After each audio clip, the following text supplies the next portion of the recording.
Dobar večer i hvala vam što ste došli i što hoćete da nas čujete. Ja sam Milivoje Ivanišević, sad sam u timu odbrane Radovana Karadžića, s kojim sam prijatelj odavno, senator sam Republike Srpske, a ranije sam bio u Udruženju Sloboda, šef ekspertskog tima za odbranu pokojnog Slobodana Miloševića.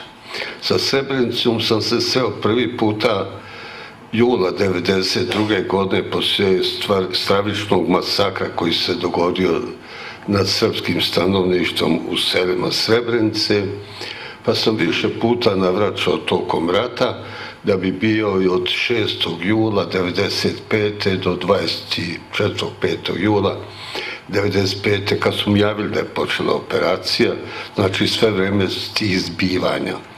Objavio sam prvu knjigu o Srebrenici 1994. u 3600 beše veliki tiraž. To je hronika našeg groblja. Poslije toga u više navrata sam objavljivao razne publikacije o srpskim žrtvama u više navrata i na srpskom i na engleskom jeziku. Objavljivali smo i hroniku, posle hronike našeg groblja objavio sam i knjigu Lična karta Srebrenice, to je izazvalo veliku gužvu. I posle ove događaje sam ove 1995. objavio u knjizi koja je preveđena i na engleski i na holandski jezik. Trebalo bi da mi je dosta poznato taj slučaj. Hteo bi, mislim da bi ovdje bilo interesantno podvući upletenost međunarodne zajednice. To nas čini, to nas najviše čini nemoćnim. Prvo, propagandni rat smo izgubili. Sve vreme rata se govorilo da smo mi najgori i crni, to je tako prošlo i nismo mogli tu ništa značajnije učiniti. Ali možemo sada učiniti kad se suočavamo sa činjenicama i kad te činjenice može da i jedna i druga strana saopšti. Ja sam prošle godine objavio knjigu Srpska zgarišta Srebreničkog kraja, isto na srpskom i engleskom, i pozvao sam i muslimansku stranu da i oni isto kažu šta smo mi to njima uradili, da napišu imena kao što je napisao ubijenih ljudi, kog datuma, koje selo, pa da sednemo i da razgovaramo ko je to kome je zlo naneo. Muslimanska strana na taj moj poziv se nije odazvala. Ali ono što sam mislio da je ovdje najvažnije, to je taj međunarodni aspekt, u stvari uloga Ujedinjenih nacija koje su, mislim, bili izvor svih obmana i laži koje su u Srebrenici rečeno. Od 1992. do 1995. Tu imamo kao svedoke profesora Nikolu Moravčevića, koji je u to vreme bio i neka vrsta savjetnika Butrosa Galija, ali imamo i brojna dokumenta do kojih smo došli koja potiču iz Ujedinjenih nacija, dok je naročito nečasnu ulogu imao Kofi Annan. S njim bi počeo i s njim završio njegovoj ulozi u tom slučaju Srebrenice. Mi smo još novembra, a zatim aprila 92. novembra 92. i aprila 93. godine sa potpisom gospodina Dobrice Ćosića, predsjednika tadašnjeg, uputili memorandum o stradanju Srba Srebrenice. Ja sam bio pisac toga. To nikad nije došlo do Saveta bezbednosti. Do Saveta bezbednosti nije došao ni izveštaj Nambijara, onog generala prvog koji je bio komandant UNPROFOR-a u Bosni i Hercegovini, zato što je on izložio i stradanja Srba. Od Nikole Moravčevića smo čuli da je sekretar operativnog tima neke administracije, tamo bio neki čovjek iz, mislim, iz Tunisa, pardon. I kaže, taj vrlo često, kad je reč o stradanju muslimana, dodavao nule, a kad je reč o stradanju Srba, brisao. Kofi Annan je bio veoma dobar službenik Madeleine Albright, koja je tada predstavljala, bila američki ambasador. I gde se sad najviše istakao? Kad se konačno Srebrenica proglašena za zaštićenu zonu, a od tada smo vidjeli to se nastavilo ko u lancu. Kad god je nekoj muslimanskoj formaciji prijetilo uništenje, da bi je spasli, oni su tu teritoriju proglašavali za zaštićenu zonu i čuvali su u stvari oružane snage, čuvali su muslimanske jedinice od uništenja. To se vidjelo u jednom pismu Kofi Anana koji je uputio tada generalu Valgramu, koji je bio komandant posle Nambijara, da, u to vrijeme bio on komandant za Ujedinjene nacije koji su pokrivali i Bosnu i Hrvatsku, a ovdje je bio francuski Morion.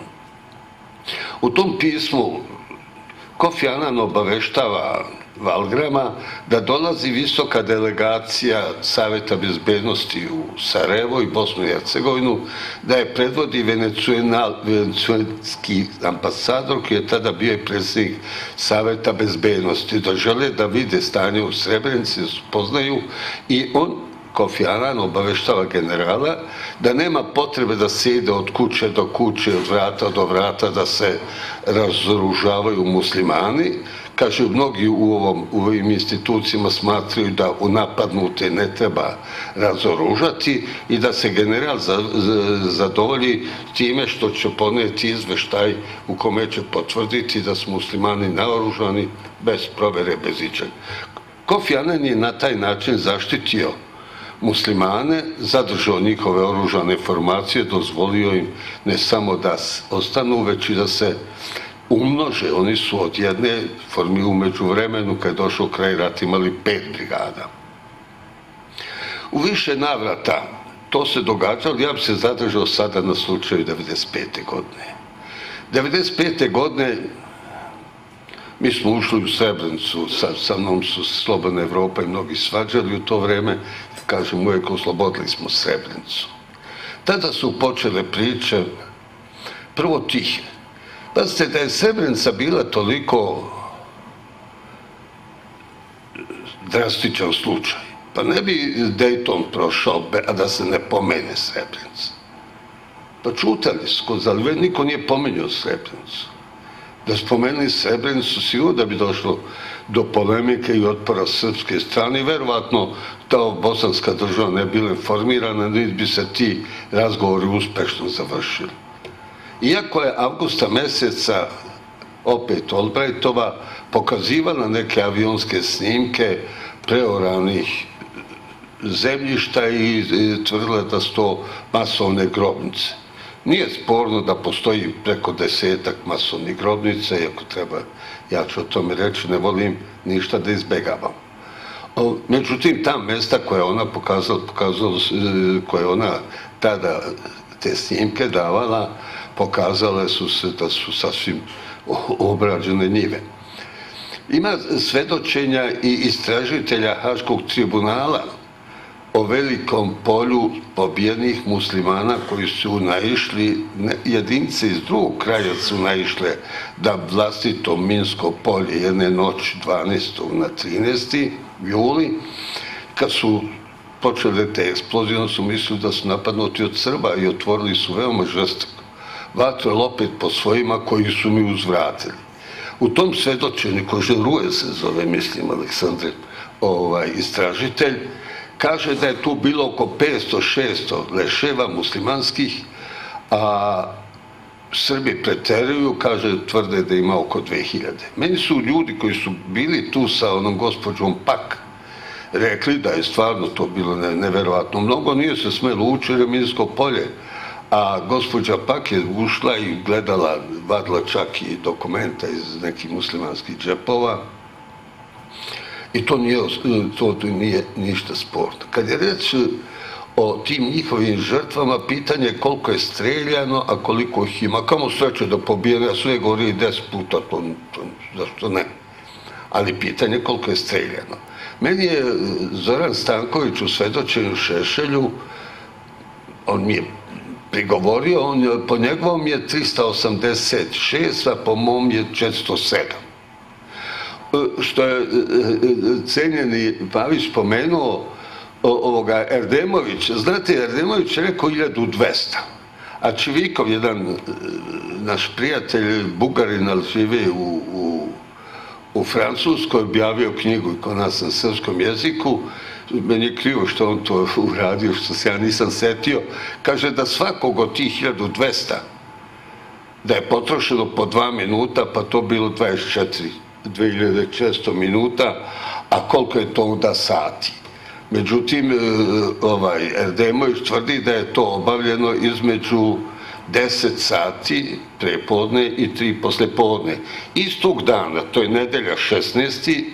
on se našao, Erdemović, u Bijeljeni, u kafiću, posvađao se sa Savanovićem i još jednim od svojih pajtaša i bio je ranjen, pucali se jedan drug, bila je svađa oko novca i oko plaćanja. Ko je njih platio? Ko je angažovao tih 7-8 ljudi?